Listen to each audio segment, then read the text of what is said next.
It's your boy, PSA Sitch, here with everyone's favorite wrong person, Adam, friended forever. And today, we're joined by Paul VanderKlay. How are you doing today, Paul? I'm doing great. I'm doing great. Happy to be here. Thank you for joining us. We have some business to settle first. Paul, Sitch has called you genius. He never called me genius. He's never called me genius. I've been doing this show with him for like 2 years.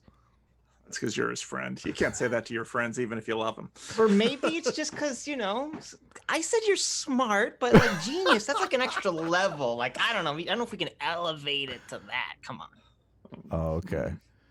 So well, I appreciate the compliment. It's very generous, probably unworthy, but I don't think I'm a genius. What was the genius comment about? It was something about the wokeness. Do you remember what it was, Sitch? Or yeah, Paul pointed out very geniusly, okay, that one of the problems of the concept of systemic racism is that people tend, or activists, critical race theorists, tend to do this, whether it's intentional or unintentional, this bait and switch, where they'll say, oh, well, systemic racism is not like an individual person's racist motivations. It's just the racial consequences or the consequences of a system that creates disproportionate results based on race. But then once that happens, they then kind of do this bait and switch where then they start accusing individual people in the system of being motivated by racism and bigotry. And then that gets even compounded further, because then if you deny that and say, well, I'm not racist and I don't have unintentional racism and I don't have, unconscious racism, then they slam you and say, well, that's what a racist would say. And how did that's what Paul was saying. I think that's what Paul, if I'm wrong, then you can tell me. And how did Scott Adams respond to this, Paul? He was rather dismissive. Oh yeah, so I forgot the context of this was Scott Adams was doing his whole thing about the systemic racism exists, and he wrote this very long tweet thread that I thought was very well put and explained it all. And Scott Adams was like, "I understand this; it's stupid." Yeah, basically. That's pretty much what. Well, I got a lot of these ideas from Scott Alexander before, of course, he took his blog down because the New York Times was going to dox him, where he had this terrific post against murderism. And he basically talked about there's the most common definition of racism that people walk around with is a degree of a bias, personal bias against another group. And so that's racism. But systemic racism usually points to inequalities. And so basically it's just this little subtle bait and switch between these two ideas. And so therefore all of this group of people is from one particular color. Therefore that's the product of racism. Therefore, you made this happen because you're a racist. And it's like, you're just confusing the definitions, and It's not really fair. It's funny that you got the idea from a blog that Scott Adams totally loves and talks about all the time.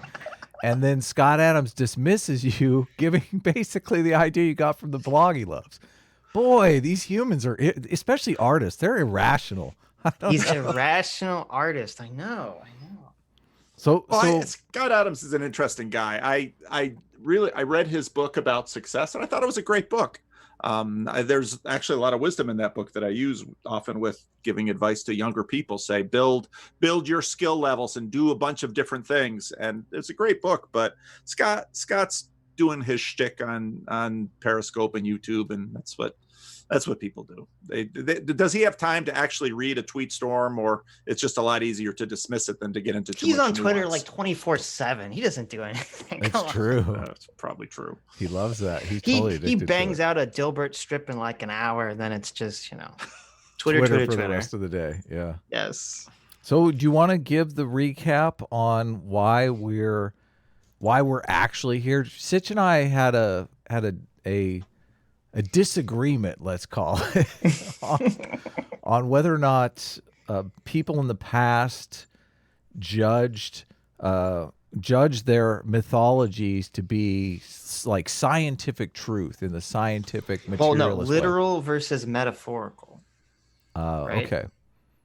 How's that? See, already the posturing is beginning. Well, I'm just saying that's an easier way to state it. Do they No, literally believe their religious text, or do they just believe it sort of like a metaphorical truth? No, I've heard various arguments on this, but I don't think I articulated the counter argument well, and I think you might be able to do a better job of articulating it, Paul. Am I correct? I don't know. Let's hear the counter argument. There are a variety of counter arguments. Okay, there you go. Exactly. The ultimate goal of this, Paul, is just to prove Sitch is wrong. Okay, that's the only thing we're doing here. So. Well, part of Sitch's difficulty in this is going to have to prove whether the conceptual difference between them is important in the question. For example, yeah. So in all fairness to Sitch, well, I don't even understand what you just said. So well, let me go back. And we don't care about fairness to Sitch, so don't worry about that. Just get to the destruction. Even though you get to the destruction. He's so thirsty. He needs the win. Okay, I don't know if you saw last week, Sargon and Dark Matter on, and they both said, Adam, you're wrong. So Adam's thirsty for this. He needs the win.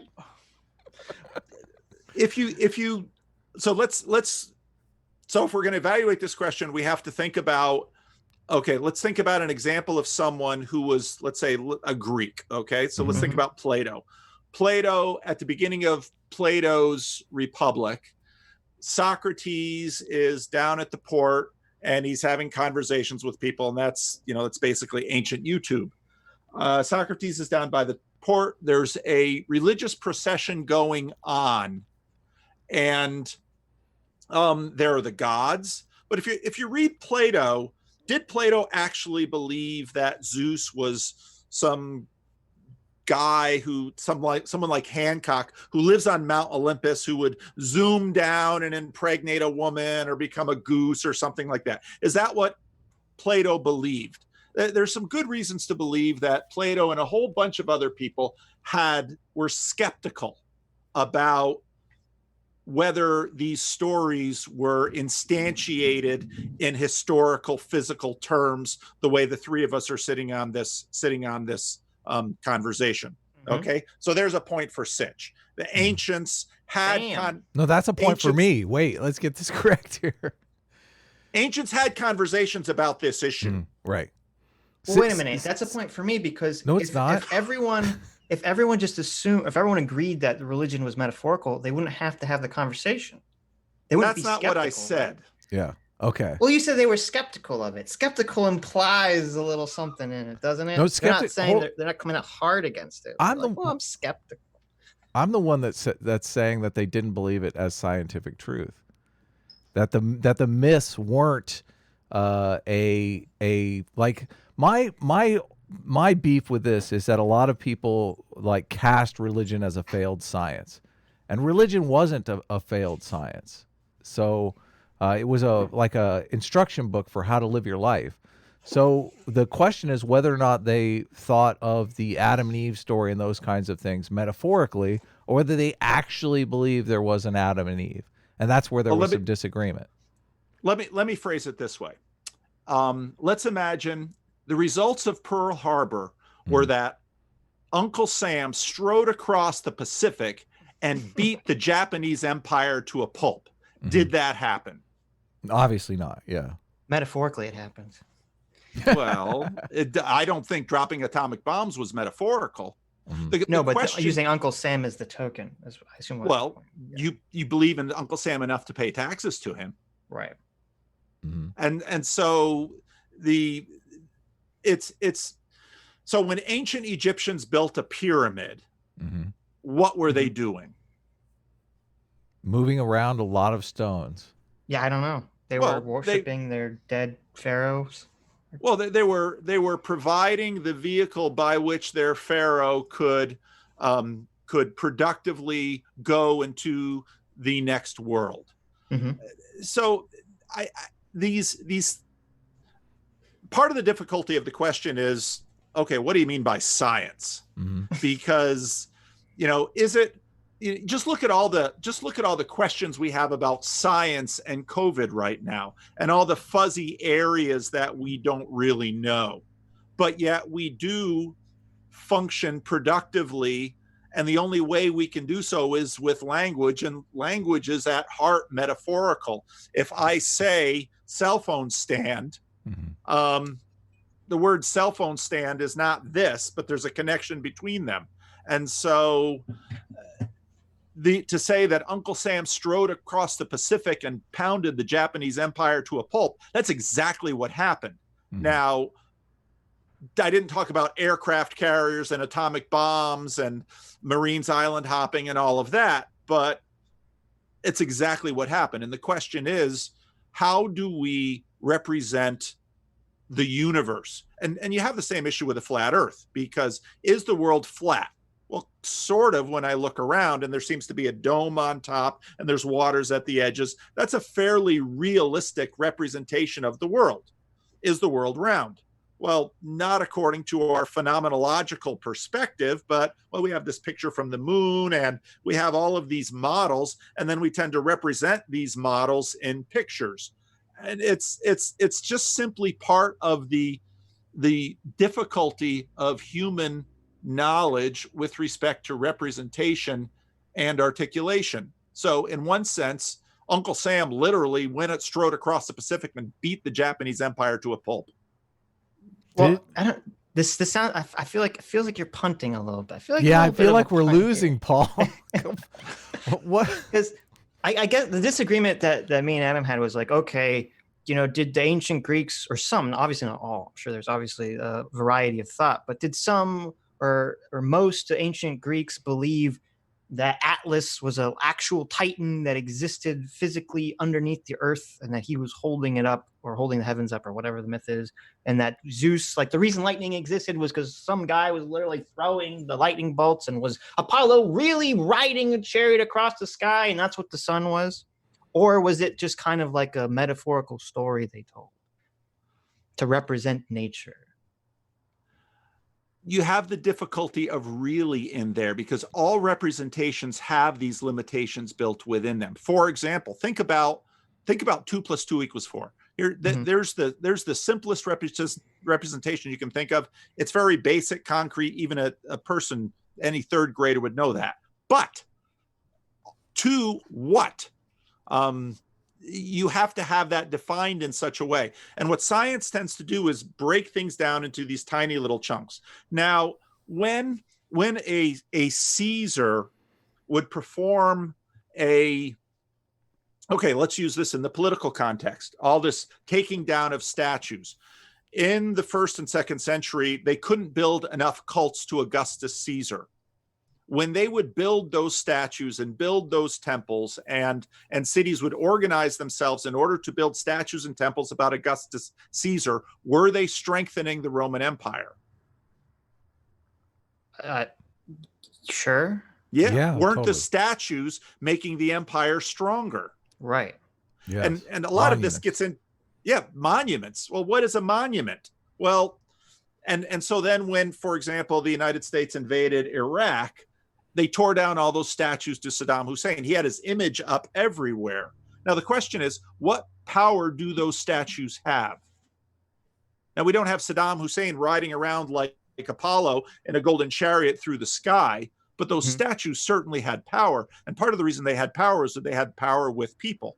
And that people mediated then all of the other individual instantiations. And so was it scientific? Well, not in the way that if Apollo is riding up into the sky and you have an anti-aircraft gun, you can shoot at him. But it was instantiated enough that the statues of Caesar Augustus gave power to the Roman Empire. Because then you have to ask the question, well,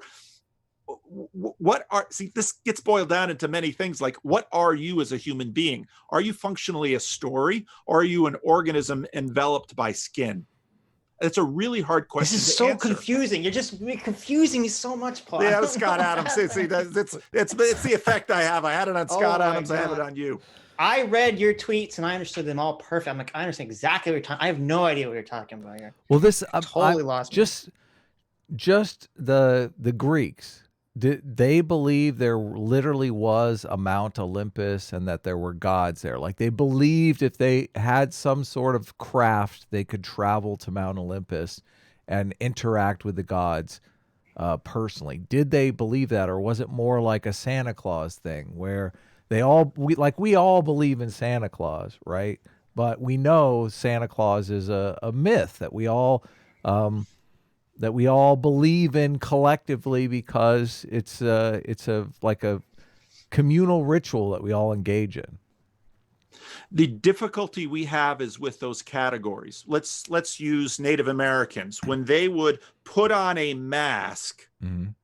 they would become the god. Right. Now, Right. how? Mm-hmm. That in a sense they became the god in the community. It didn't. It's the difficulty with these questions are that we want to reduce Apollo to something that we are right now, and the question is that actually fair to Apollo? Mm-hmm. You know, clearly Apollo is these gods are metaphorical. Mm-hmm. They To also us, they are. This also gets into, let's say, ancient heroes, or not even ancient heroes, contemporary heroes. It gets into someone like Abraham Lincoln. Who was Abraham Lincoln to? Well, to the north, he's a different person. Then to the south, he's a different person. Now, no one is arguing that Abraham Lincoln walked on water, but some of what Abraham Lincoln did was truly amazing because of how he accomplished it. Right. Jordan Peterson has a nice treatment of this because one of the things that he notes is that I know. I was going to say this sounds like a Jordan Peterson. people are so, I know. the history is so filled with people that when you build a statue, that statue works because all of this is mediated through people. So Yeah, but go like, ahead, okay, Sid. so like with the Native Americans, I assumed, and I'm wrong. I mean, I don't know anything about this. I assumed like when they put the mask on, they were believing or acting like they were being channeling or possessed by the spirit of the god or whatever in a more literal sense, not just that it was like a representation of the idea. The problems with this is in the word literal. And see, and everybody has the problem, Well- says, oh, the problems are the metaphorical. But when you go down to the mall, is that really Santa Claus? No. The person dressing up as Santa Claus. Because, boy, well, here's the difference. Like, we know, okay, let's go back to Abraham Lincoln. I think that's a good example.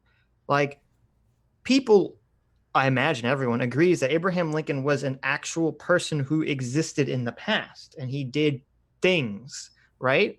Like, we all agree about that. Now, everyone might have their own perceptions or ideas about, you know, the greatness or not greatness of Abraham Lincoln and blah, blah, blah, blah, blah. But everyone agrees that that was a guy who existed. Like, it's not a question of whether Abraham Lincoln existed or not and whether he was president or not. So I think the contention that I was having with Adam is, well, did people think that Zeus literally exists or not, or really exists? If you have a problem with the term literal. Let me ask you this question. Did Abraham Lincoln free the slaves scientifically? Well, obviously that's a very simplified version of the events, but you could say that, sure. What does it take to free a slave? Does it take taking a hammer and releasing shackles from a specific slave's arm? But I don't understand what this has to do with the art, with the question. Well, go back to my Uncle Sam example. Did Uncle Sam beat the crap out of the Japanese Empire? Well, Uncle Sam doesn't exist. It's like it's a figment of I don't know, of America's imagination. It's just an idea about something that represents America. I would say you believe in Uncle Sam every time you pay your taxes. Because well, we believe in the U.S. government, and then we use Uncle Sam as a representation. But no one believes that the actual person Uncle Sam is like. I mean, I don't know if that was actually based off a real person, but no one believes that Uncle Sam is like an actual dude who controls America. Right. But even are dollars scientific? In what realm do dollars live? What do you mean? What do you mean by scientific? I don't know. Well, that's my point of the question, is that everyone's looking at the one end of it and saying the problem is, well, Zeus, we couldn't lay our hands on Zeus. Mhm. Well, the problem is actually on the scientific end of this, because we use this word scientific as if we know what we're saying. And I would assert we sort of do, because when you boil that down, let's say to the scientific method, well, I take water, I take electricity, and I can produce hydrogen and oxygen. And there are ways that I can test whether there's hydrogen and oxygen. Well, there's science. That sphere is not going to probably be able to answer the question that you're asking about Zeus. Now, was there differences of opinion in ancient Greece with respect to the nature of the gods? Absolutely. You can find that in ancient Greek texts. Mhm. There was some were skeptical about it, others were not. That realm of opinion is probably more a function of human cognition than the specific question you're trying to answer. Well, in Christianity, there have been times when people interpreted the Bible more literally and more metaphorically, correct? Like that bounces around over history. Yes. Okay. And it has always bounced around. You can find ancient church fathers that have a lot of question about how on earth do we understand Genesis 1 through 11, for example, the early parts of the Bible. It feels a little bit like a punt, because it feels like what you're trying to say is that, like, we have this model of the atom that we constantly use, but obviously that model of the atom is just really kind of a metaphor for the actual atom, because really the actual atom doesn't look anything like that. We don't really know how the actual atom works mechanically. The electrons seem to exist in various states at the same time, something that doesn't exist in the Newtonian view of the world. So is that kind of what you're getting at?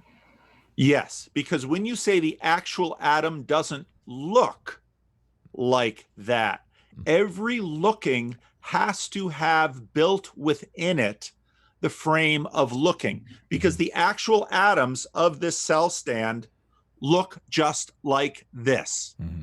But we're looking at it from a perspective that has the looking built into it. So then when I was growing up, we had these pictures of the protons and the neutrons and the nucleus. And, there's no looking at it like that apart from a place. And we have the same problem with the question of whether the world is flat. If I'm standing in Central California, looking with these eyes, the Central Valley is very flat, and then I see Mount Diablo. That's what it looks like. But if I open up a science book and I see this round globe, well, where does the Earth look like that from? And aren't I also looking at atoms? But I'm also looking with atoms. And so the question is difficult because of the looking. And this actually is the big question of modernity and why it's ending. Because we have come to the end of being able to close one eye and look at the world through what one philosopher called the scientific image, which is an imaginary process whereby I look at the world and imagine I'm looking at the world as such. So these questions all have the same problem built into it. I have also heard that in ancient times, they didn't really have a scientific view of the world. Like, they didn't always conceive of objects as being, something material that you could experiment with. Like, everything was imbued with some kind of personality, let's say. Which makes sense. Is that relevant here? I mean, it seems like Yes. That's kind of the argument that other people are making about. I got to tell you, I feel like Sitch is kind of winning here, because Yeah, I well, feel like of course I'm winning.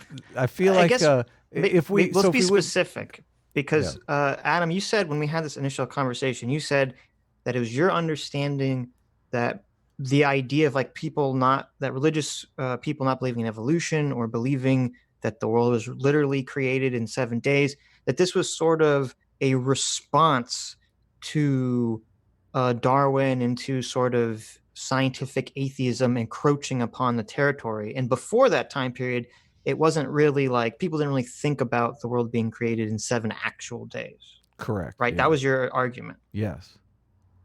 Yeah, they And didn't I agree really with that. they didn't the scientific just people didn't think scientifically. They just didn't do it until the scientific method came into being. They really didn't conceptualize the world that way. So it's a Well, no, completely but okay, different so way of thinking. right. So Paul, you just said you agree with that. So like before Darwin, like you're saying that like did Christians and Jews, they didn't actually believe the world was created in 7 days. They didn't think the Garden of Eve was real or that Adam and Eve were real. People in the ancient world understood cause and effect. And what you're sort of asking are a lot of cause and effect questions. For example, why is, let's say, the virgin birth of Jesus Christ noted as significant? Because everybody understood that you have sex and then babies come. Right. So if you have a woman running around that says, I'm having a baby, but I never had sex with a man, it gets everybody's attention. And most of the people around are going to say, we're kind of skeptical about that. We think you're lying. Mm-hmm. But the world has always been full of things that we can't explain with the tools we are given. And those ideas continue today. And so right now, the modernist debate likes to imagine that there's a group of people who are sort of fuzzy-headed and they believe in all kinds of things which most of us should be skeptical about. True. That's always the way it is. But there's lots of other things that we can't really explain that we sort of turned a blind eye to. And you can ask questions like this, such as, why do ideas of hauntings continue to, I just looked up yesterday, in fact, Sacramento haunted areas, and you have all these stories of ghosts and things. And it's like, we don't have any scientific framework to believe that. And so what people do sort of a priori is they say yes or no based on their template. When the truth about human beings is, and the further cognitive science seems to go with this, my experience of this manifest image that I see in front of me is really a concoction of my mind more than just simply my eyes taking in rays. And so science has its role to play, but using these categories to describe ancients or even modern people, they tend to break down. Well, I mean, first of all, like, I'm a theist. Okay, I believe in God. Adam doesn't believe in God. So I'm not trying to make this like an argument to like pwn religion or God or anything like that. Like, that's not even. I'm just concerned out of curiosity. This very, very specific point, because like the way that I conceptualize this is like, okay, obviously people must have believed or even still believe that Adam and Eve existed, because isn't that where original sin comes from? Like, can original sin even work if you don't believe Adam and Eve existed? Because that's where the original sin comes from. Like, I assume that at some point this was all believed literally, or still is by many people. But even if you had to really describe what literal belief means, things get weird quickly. Well, I mean, I could give you my definition. I don't know what my definition is, in that people believe that there was a physical person named Adam and a physical person named Eve, and they talked to God physically, and that there was a physical snake that tricked them into eating an apple they were not supposed to eat, and that God expelled them. And these are all events that happened the same way that Abraham Lincoln was president. That's how I'm defining it. Yeah, and that's a very common thing. But part of this got pushed into the church. You find these kinds of conversations as you're having them now, like when we get into the 18th and 19th century. Why did we start talking about that in this way when you read people in the second and third centuries talking about it? And they had similar type things, but the conversations were different because the categories they were working in were different. Okay. Like different how? Like I'm not familiar with any of this. So.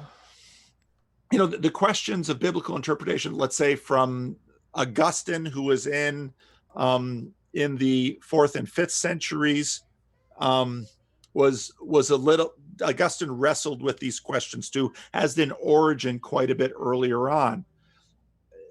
The difficulty is, well, let's talk about some basic things. Was Eden a plain or was Eden a mountain? In Ezekiel, you'll find Eden as a mountain. Genesis seems more to be sort of a plain. Well, and you'd say, well, which was it? Well, it's part of, this is where I think Adam is right. People use language different in different generations. Now, in our conception, in our framework, we've got some very specific assumptions and intuitions about how to do representation in language that the ancients were quite a bit more fluid in. For example, in Christianity, there are 4 gospels about Jesus. It doesn't take a brain surgeon to read those gospels and say, hey, wait a minute. One gospel says this, one gospel says that. That leads a lot of modern people to a whole lot of skepticism. Ancients understood these discrepancies, but it didn't bother them when they were thinking about Jesus. Why? Probably because the conceptualization that Adam is referring to with respect to science wasn't a big concern of them. They understood the difficulties, and they in fact had some harmonies and some ways to try to smooth out those difficulties.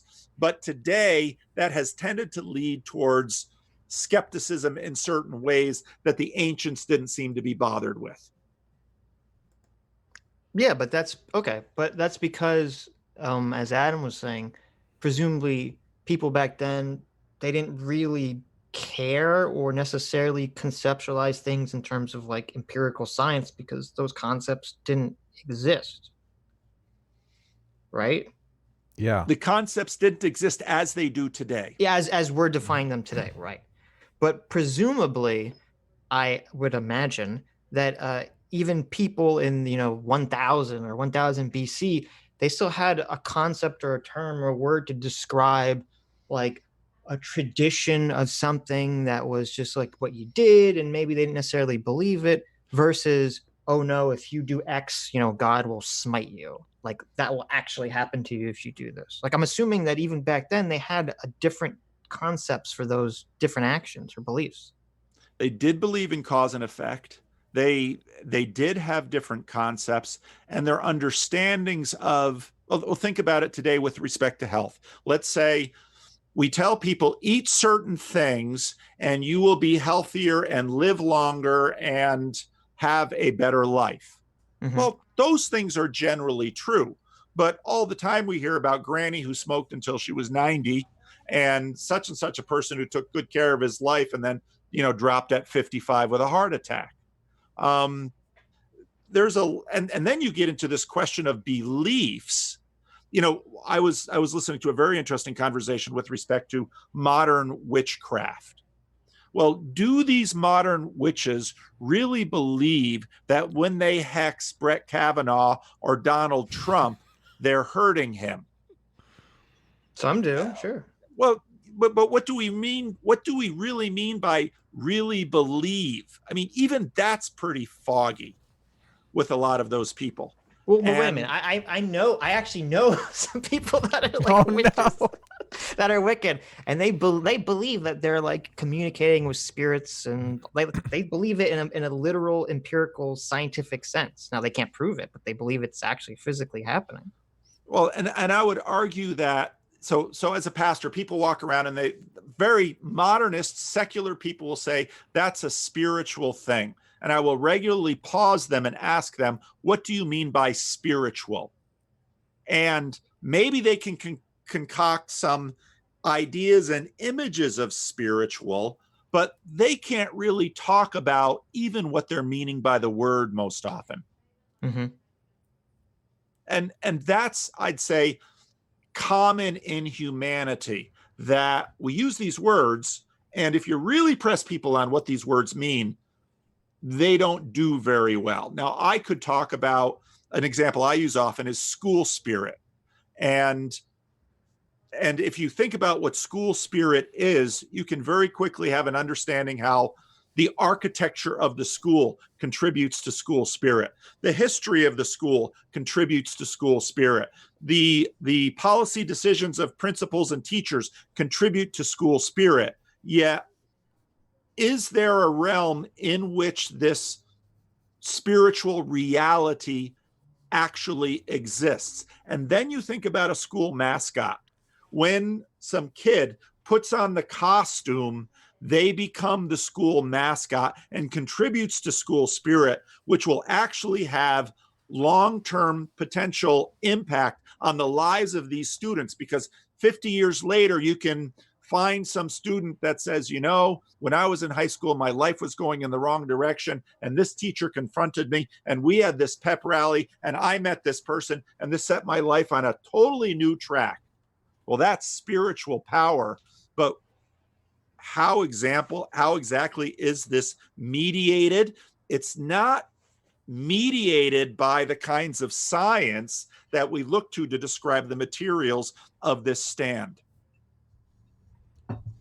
Well, I mean, from the example that you provided, wouldn't that just be, I mean, psychology is, people consider that a soft science, but it'd still be, psychological explanations for all that stuff, for the motivation and the energy. For the behavior. You For the behavior, look at psychology as, well, this is how we can explain it. Right. But we look to that because it's running through people. And this, again, is part of the problem, that we can't have these conversations unless we run them through people. And it's, was there a man that Uncle Sam was built upon? I bet you if you rummage through history, you're going to find a living, breathing sack of biology named Sam that was, built into this idea and this archetype. Mm-hmm. But this archetype has a reality that is real enough to change all of our behavior, even though it's not a scientific reality. And this way of talking is simply a part of how we work in the world. So now when you ask an ancient question, did people believe that if they went up to Mount Olympus, because there is a Mount Olympus, if they went up to Mount Olympus, you would find a temple and Zeus and all of those things? And, well, yeah, but the gods can make the temple disappear and blah, blah, blah, blah, blah. I mean, there's always excuses for it, but some believed it, some were skeptical. It's much of what we find today. But as men and women who tried to move the world, they used these things to move the world, and it worked. Right. So I think the question. It sounds like you agree that they did think of things literally back then. At least some people did. The Greeks are an interesting case because obviously there were philosophers in Greece that probably believed, they were basically atheists. They thought these gods are just, metaphors for how to live your lives. But there were people that believed, oh yeah, Mount Olympus, that's a real place, and Zeus, and don't mess with Zeus because Zeus is going to come mess us up if you do. But look right there, your example. Don't mess with Zeus. Don't mess with Uncle Sam. Mm-hmm. What do we mean by the reality of Uncle Sam when you say don't mess with Uncle Sam? Well, but there is so are you saying that they conceptualize Zeus in the same way that we conceptualize Uncle Sam, that Zeus was like the state? Don't mess with Zeus because Zeus is the power of the state? I mean, that's kind of the way we would conceptualize Uncle Sam. Some did. Mm-hmm. Same with the boogeyman. So when we say boogeyman, we think of, right. Boogeyman is Bonaparte. It's Napoleon. That's where boogeyman comes from. Really? I didn't know that. Interesting. Yeah, it's Napoleon Bonaparte. And, throughout Europe, they were at one point in time terrified of the boogeyman, because the boogeyman was in fact going to lead the French armies through Europe and conquer it. So now it takes on a new thing, but it also takes on another dimension. So is the boogeyman real? Well, yeah, but you begin to get a sense of the difficulty of the question and what you mean by real. Because for a mother's love is more real than the apple pie she put on the table in one specific day, because the mother's love produced that apple pie. Mm-hmm. And it's that nexus that moved the ancient world and continues to move us today. And we tend to be looking at the material instantiation of things, when the ancients understood, as we do today, the real power is actually in all of this spiritual stuff, because that's what's shaping the matter. If you look at Aristotle, that's basically what Aristotle lays out. There's a difference too in the fact, like Sid had brought up Atlas holding up the earth. The ancient people weren't really concerned with how the earth was held up. Is that correct? And they just, Atlas was like a story to say, but they weren't really interested in discerning how the earth was held up? Or was this? What frame of reference would they have had to critique the story? At least for most people. None. Yeah, exactly. It's turtles all the way down, right? Yeah, that's what I was thinking. Like something to say, just something like a placeholder. I think in some ways, think about, so I did I had a conversation with a friend about cargo cults. So you have these tiny little islands in the Pacific, and the US is, moving on the war against Japan. And so the American government comes in there, builds a landing strip. And because, you've got this population on the island and you sort of want to be friends, you bring them food, you bring them gifts, you bring them all of this. And the island people are like, oh, this is amazing. And then the US has their airstrip, and they win the war against Japan. And what happens? They stop coming in with all the goodies to give to the islanders. Mm-hmm. Okay. So then just go to YouTube and put in cargo cults. So what do the islanders do? They build airline strips, and they start. Why? Yeah. Because they believe. Now think about this. Because on one hand, we have a different perspective than them. We're in the United States and say, oh, I understand the war against Japan. I understand the Army Air Force coming in, building the landing strip, giving the natives. We understand that picture from a perspective. Mm-hmm. They then built cargo strips, kind of like Gilligan's Island, planes, control towers, all of this stuff, waiting to sort of instantiate this to come. And we look at that and we sort of laugh. But let me ask you this. Did it work? I'm not sure. I don't know how the story ends. It didn't work the way they thought. I mean, the U.S. military never once again came in and built in. But guess who did come? Well, some cameramen, obviously, if there's videos on YouTube. They're some like cameramen, yeah, some anthropologists, in all sorts of different ways. After they built it, we did come, and we're still talking about it. So you can ask the question, did the landing strip work? I guess it did. Well, it did. It did. Now, when we look at it within a frame of reference, imagining that, well, those silly islanders built the landing strip and they thought that B-25s were once again going to land. But no, now it was a bunch of Cessnas and anthropologists and cameramen. And if they had never built the landing strip, would those anthropologists and cameramen and YouTubers ever have come back? And then one cult starts building a cult to Prince Philip, the husband of Queen Elizabeth II. And, well, now they're worshiping Prince Philip. Well, guess what? Prince Philip hears about this at some point, and guess what happens? He comes. Yeah.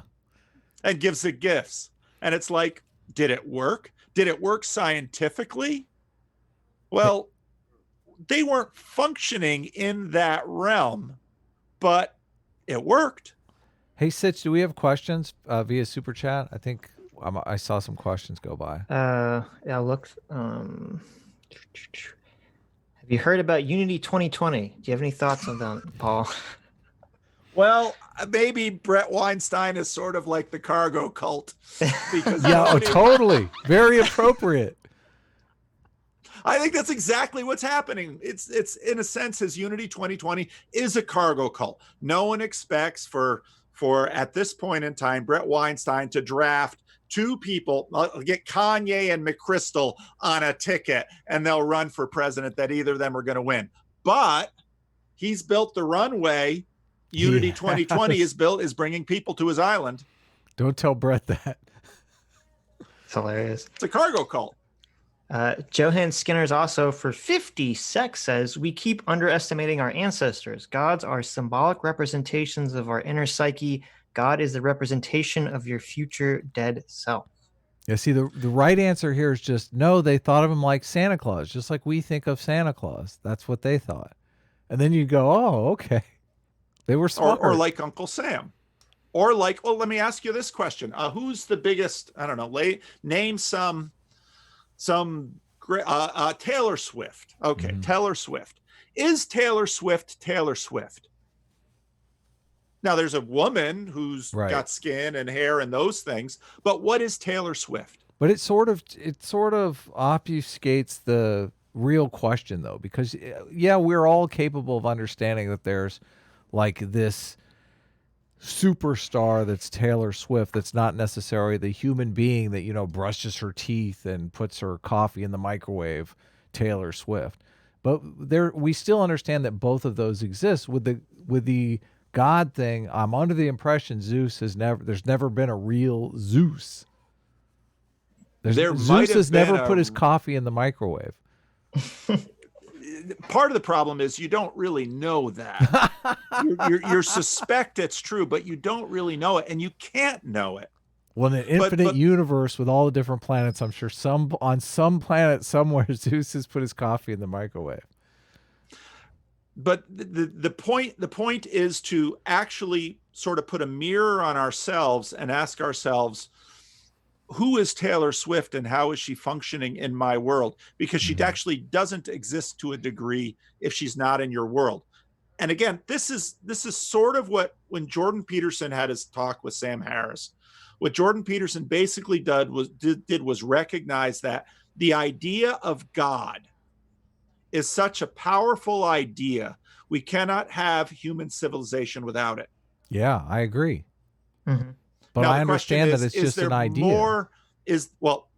That's the difficulty. Yeah. Because to what degree can we recognize these things beyond an idea? And we're not even quite sure what we mean by beyond. I mean, it's that fuzzy with us, but we talk like it isn't. And rightfully so, because we have to function on a certain level. But if you really start pressing these categories, that fuzziness starts to emerge, and that actually opens up a bunch of interesting possibilities. Anything else, Sitch? Yeah. Paradox 10 says, friendly PSA that 2 + 2 = 4, and it cannot be different. Also, this agreed upon by broad society piece of information is an objective truth exactly because we all agree James Lindsay is my favorite atheist. Yeah, I like James Lindsay too. Whenever you use the word objective, that is, if you press somebody on what they mean by objective, you're going to find the same squishiness as when you press them on what they mean by the word spiritual. Because objective basically means a view from nowhere, and that's a view you cannot have because you are somewhere. I have it right on my desk. Objective meets 3 criteria. Objective claims must have a truth value. This is how much I argue about the term objective. I actually have it pinned on my desk. The agreed upon method is what makes it true. Yeah. Right. But all those people in the cargo cult in that island, they were all in complete agreement. Yeah. They weren't in agreement with the people human that came agreement in, though. is right. Human agreement is always within a situation. And part of the difficulty we're having right now in terms of politics is the internet explodes a lot of the frameworks that we had for agreement before. I agree. And we don't know how to arrive at those agreements. Well, we had agreements in certain local places, and now all of a sudden with the internet, we're forced to agree over like a worldwide geographic over what's morally acceptable. It's like Right. before it was like what was morally acceptable in California was different than what was morally acceptable in Texas. And now it's like, well, it's got to be internet wide. So obviously there's some growing pains going on, but Sitch, do we have more stuff? We got about 10 minutes left before we're going to start. Sure. Well, we have a lot of stuff, so we're probably going to go over 10 minutes. Okay. But, we can be late for why am I our sober own for show, right? That's fine. It doesn't matter. Why am I sober for? Says Adam, to help you advocate for objective morality, I suggest you use the New Age logic. Using Jesus is just preaching to the choir. The people you need to convert are the hedonists. Freemasons use the Pythagorean theorem to express philosophical concepts. The Pythagorean theorem describes how free will is an illusion. The further we stray from God's will, the more we will suffer. Schools used to teach this, but we lost this meaning over time. In Buddhism, in Buddhist terms, our desire is the root of our suffering. We should use quantum physics to explain God. The observer effect states that observers may affect the properties what are observed. I believe the same could be said for truth because religions have come to the same conclusions but use different explanations. If an electron can exist in two places at once, then multiple religions can be true at the same time. Christianity was able to expand because it adopted the practices and some beliefs of other religions. We can do this because the archetype is universal. Sounds good to me. Wow. Hobo Frodo for $1 says gods are literally real as they're abstractions of the psyche. They're projected onto the world. Deities are emotional, instinctual, and psychic phenomena that are abstracted onto the world to unify and recognize the collective unconsciousness of a people. You see, we can describe them in that way, but that is like that breaks down the metaphor into a literal context. And I think really what we're trying to get at with this question of real or literal are what can we wield or predict? Mm-hmm. That's what we're usually looking for. Sure. But yeah. What can we reproduce? Well, the number of things we can actually reproduce are really quite limited. You have a nice day one day, you can't even reproduce that again, that one good day. Mm-hmm. Tech Priest for $1 says the conversation about religion really makes hard on the A team. I hope that means Tech Priest is coming to the S class. I'm going to interpret it that way, religiously. Why am I sober for $1 says, come on, Sitch, the Bible is full of parables. God didn't tell Abraham to perform a son sacrifice. He said to a son, S-U-N, sacrifice. When Pythagoras discovered his famous theorem, he sacrificed a hecatombs, but Masons dispute this because he was a poor vegetarian. They're jokes. Do you have any thoughts about the son/son sacrifice? I've never heard that before. I don't think God spoke English to Abraham and he got the two words in English confused. Oh, that son! Is there some relationship there between the sun in the sky and the sun, like the son of a person? Why are those the same word? In English? Yeah. S-O-N and S-U-N? That's a good question. I wondered if it came was that from just another English? language. Yeah, because if it's other languages, then, but if it's not. Well, I know I've heard this concept that like some people believe, I'm not saying I believe this, but they're saying like, oh, if God was talking to Abraham or some other people, like if God is a non-corporeal entity, they wouldn't necessarily be using speech. So however an individual person could interpret that language may be different. And that's how these son confusions could, come. Like if someone, it's like always in the story, like, the person gets a vision from some deity, but they misinterpret the vision because it's sort of like symbols and not literal, et cetera, et cetera. Well, that's so let's take Christian theology that says that the Bible is the revelation of God. Any person reading that Bible, that pure essence of this, once you bring another person looking at it, is already contaminated. And you've got exactly the same issue with the whole framework of objective. Is there objective truth out there? Sure. Can I see it objectively? Now we're getting into fuzzy territory, just because of me. We can still know that, we can still have some understanding that it exists outside of us, without us. Like, we still know, I mean, we've inhabited planets that don't have any life on them. We've inhabited planets that don't have any life on them? Not inhabited. We've discovered planets. Well, I guess we have inhabited them if you want to count our Mars rover. So, well, but again, if you start pushing the language, you say we. Well, who do you mean by we? Yeah, but inhabit. What do you mean by inhabit? We certainly have knowledge of other spheres out there, but even when you think about that knowledge, okay, we know chemical composition, we have some pictures, we have all of that. So is that knowledge? I think atheists generally object to the language games, because if you want to say that, we haven't really done these things because we don't have specific words for them, or that the words are fuzzy, I think that feels a little like the punting thing. It feels like the I mean, you understand what I'm talking about Mars. Oh, yeah, like Mars, there's no life on Mars. There's a to the best of our knowledge. There's a couple rovers on there. Yeah, they've done some tests for bacterial life and stuff like that. Like there's some people that believe Mars was once inhabited with life. It once was like an Earth-like planet. I don't know if we'll discover that. It'd be interesting if we did. Oh my God. And I don't want to take away the impressive contributions of science and technology. When you look at the moon launch in the 60s, it's phenomenal. Yeah. What the United States was able to accomplish. It's truly amazing. But there are whole vast worlds of ignorance around us, which demonstrates our complexity. I mean, just if you're married to someone, I've been married to my wife 32 years, and we regularly have a conversation. It's like, I don't know what you're talking about. This is the way the world is. Maybe it's you, Paul. It could be me. I'm definitely part of it. So, Paul, I assume, Paul, are you familiar with Sitch's law? No. Okay, so I've created Sitch's law, which is that the majority of all arguments are really arguments about definitions. You just don't realize it. Yeah.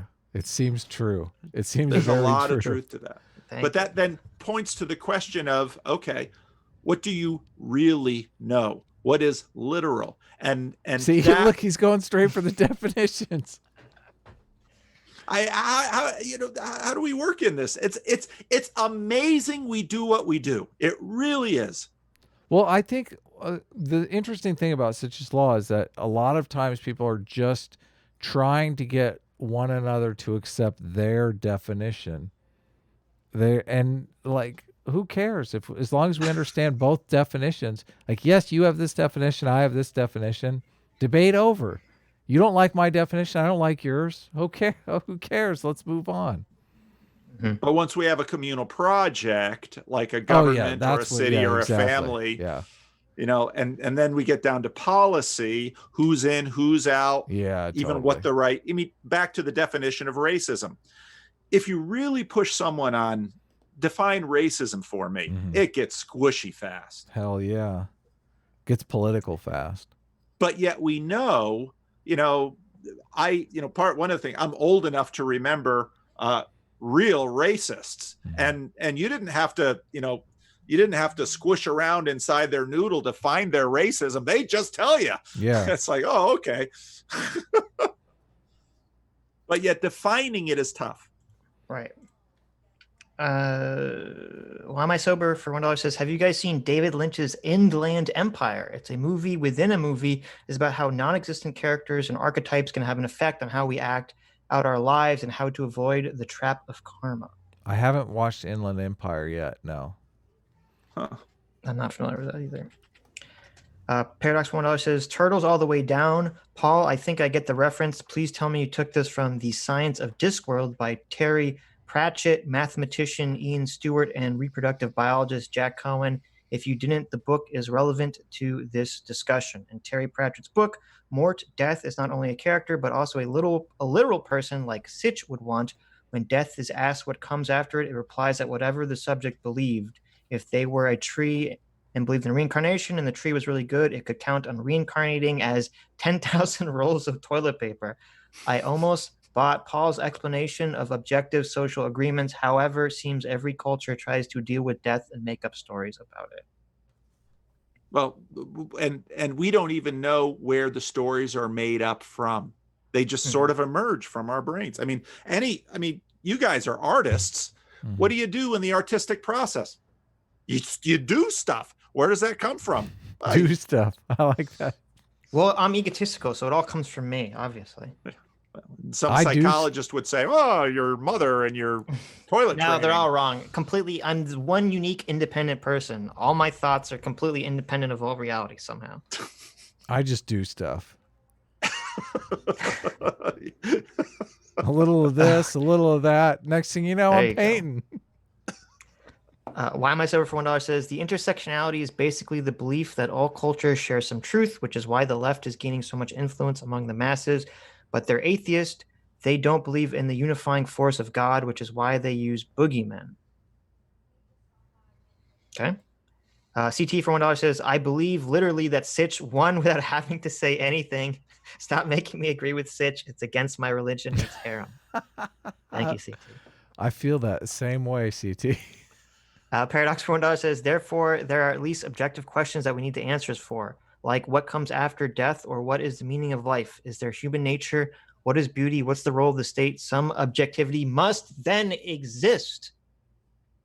I agree. Yeah. Do you agree with that? I agree that there is a world out there beyond my will that leans against me.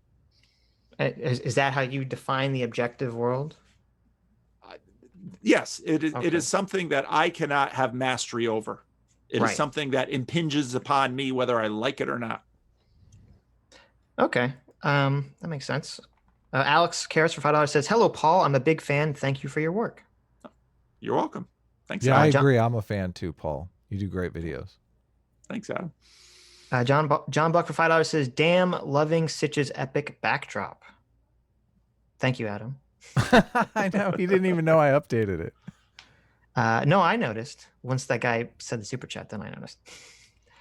Milkman Dan for $5 Aussie says, it's 6 a.m. and I have a migraine, but will watch when I wake up again. Have a good show, dudes. Also watch Enlightened Centrist's latest video, Primo Stuff.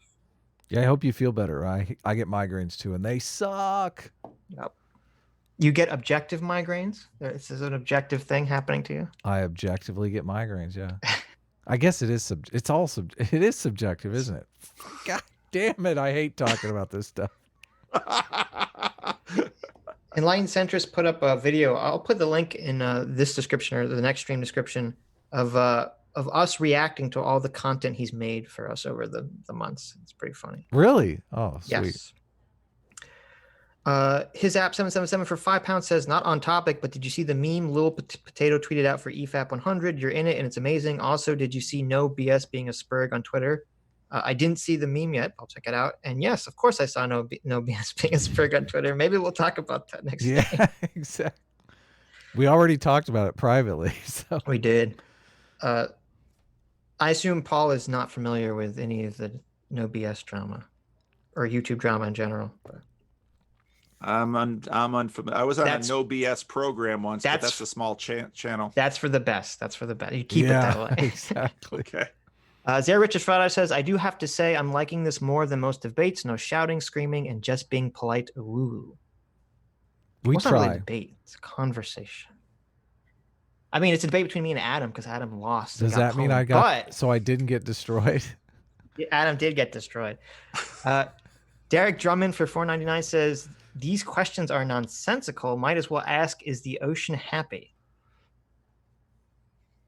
I'm not sure I'm following, but the ocean is currently unhappy. There's this thing called the Great Garbage Patch out in the Pacific. There you go. It's angry, can't you tell if you watch it? Yeah, it is. It's totally pissed off. Yeah, look at all those when it's all wavy. Van Fly Height for $10 says, just jumped in and now a bit lost. I'll have to wait to start from the beginning. Yes, this would be hard to jump in from the middle. Gemini for $2 says, my head hurts. The Wooster for $10 says, I will keep my spicy posting to a minimum in the stream. See, this is how Wooster actually respects you, Paul. He doesn't have any respect for me or Adam. That being said, I'm a fan of your analysis, Paul, and believe you in Pager. I'm sorry, how do you say Pagu's name? No, not Prager. John Pagu. Oh, Jonathan Peugeot. Jonathan Peugeot, thank you. Are doing good work. Keep it up. Please enlighten Adam and Sitch on Gerard. Gerard? Oh, Gerard. Rene Girard.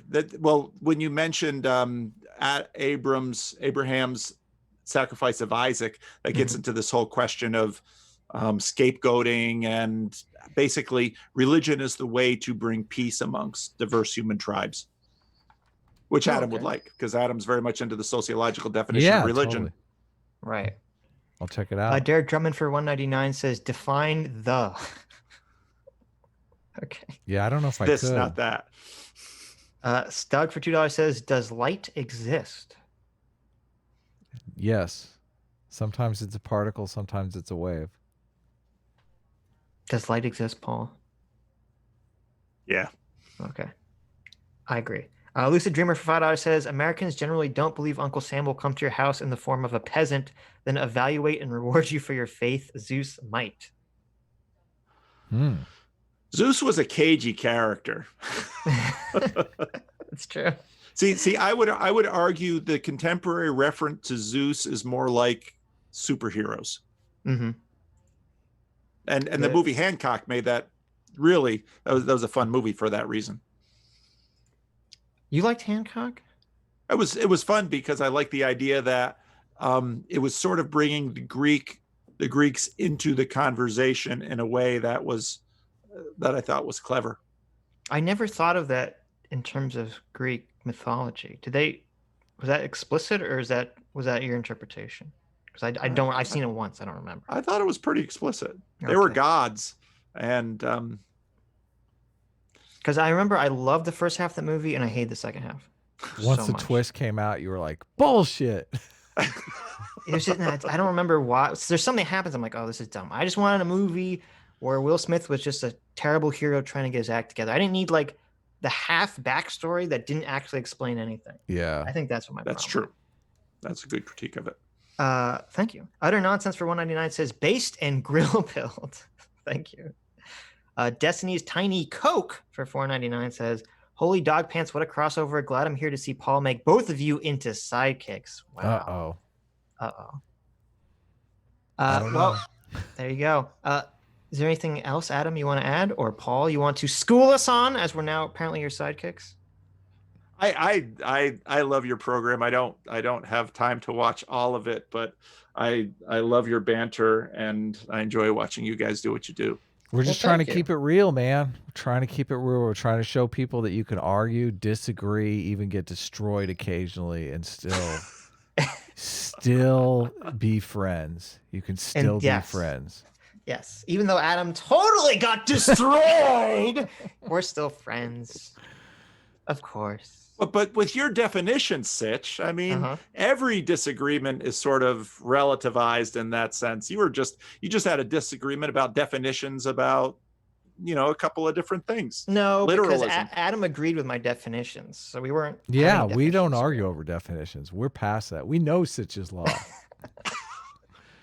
We get our definitions, bam, ironed out immediately. Selfier Ire for $5 says, defining soul as the trajectory or direction of an idea or something's potential. I feel this could be helpful in conversations like these. Sure. Because there's another really complex word, soul. I mean, it is. Essence. Yeah, totally. Yeah. Stug for $5 says, light isn't sometimes a particle and sometimes a wave. It's both at once at all times. Quantum physics guy here. Yeah. Yeah, you're right. Take that. Every time I get something wrong, we get money. So it really incentivizes me to get a lot of shit wrong. I should do this on my channel. I get tons wrong. Yeah, why don't you live stream your stuff? Why don't you do it live? And then you can talk to people. You get interact with your audience. I do that on, we have a Bridges of Meaning Discord server. I do that on there, but I am planning on doing it more live streams on my channel coming up. It's great. We have a community here, man. So yeah, it's awesome. Do it up. I'll listen in. I'll come troll your chat. I like to do that stuff.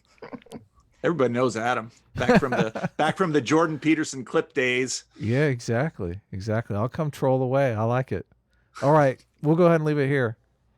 All right. Hold on. There's 3 more things. Oh, there is? Yes. CT for $1 says, my grandmother's birthday is tomorrow. You guys want to wish her a happy birthday? I'll show it to her tomorrow. Come on, please. What's her name? Yeah, CT, what's her name? You didn't tell us the most important part. Tell us in the chat what her name is. Birthday to you. Happy birthday to you. Happy birthday, dear CT's grandma. Grandma. Happy birthday to you. Happy birthday, There you Grandma. go. Many more. Paradox for $1 says the Greek mythology was not allegoric nor metaphoric. It did contain parallels to human life or lessons about it. It was more like complicated mortal life blown to superhuman proportion. It did not contain philosophy. What is more, or Phil? No, it did contain philosophy, I assume. What is more powerful, a god or destiny? Oh yeah, that's a good question. Yeah, Tech Priest for $1 says, I started watching Scott Adams. He seems to mock artists in every episode. LOL. yeah, totally. What's the matter with his young wife? Is she ... Ooh, I don't know. We'll have to ask her that. Tech Priest $1 says, thought about the peace deal in Israel. It's kind of a big deal. How do you think it's going to evolve? I literally haven't followed the news whatsoever on the peace deal. So really? super Interesting. familiar about it. I didn't even know there was one. With Israel and UAE, right? Yeah, I guess. Anyone know? I UAE, Israel? haven't Yes, it was followed those UAE, either. Israel. Made some agreement. Were Anyways, they at war with the UAE? Isn't Israel at war with like all countries? Well, not with Egypt, not with Jordan. That's true. I think what it is that UAE agreed to recognize them officially, like Okay. Egypt and Jordan and blah, Well, blah, that's blah, a step in the that's a right big move. direction. blah. Yes, they agreed to formalize relationships with Israel. So yeah, it's great. It's good. All right. Anyway, thank you all for your super chats and questions and donations, and thank you so much, Paul, for coming and I guess settling the dispute between me and Adam. Yes, it's been settled. Wow. I hate all of you. Well, it's been my pleasure. Anytime I can come on and hang with you guys, it's always a good day. All right. Take care, man. Oh, thank you. All right. That's very sweet. Bye-bye. Anyway, we will see you in about 5-ish minutes or so on a different stream where we talk about and destroy Quentin reviews. Yes. And let me go right now, slowly buying time to get the link, which I will put in the chat right now. So click the link and we'll be back in about 5 minutes or so. Take care. You didn't do the bye-bye. Bye-bye. Bye-bye. Paul did it. I love it. I love it. I don't feel right doing the bye-bye since, like, that's so final. We're going to be back in like 5 minutes. He doesn't want to do it in front of you, Paul. That's really what's going on. He's just embarrassed. Is there a special bye-bye that you do? There yeah. is. There is. Do you want to hear it? Yeah. Bye-bye.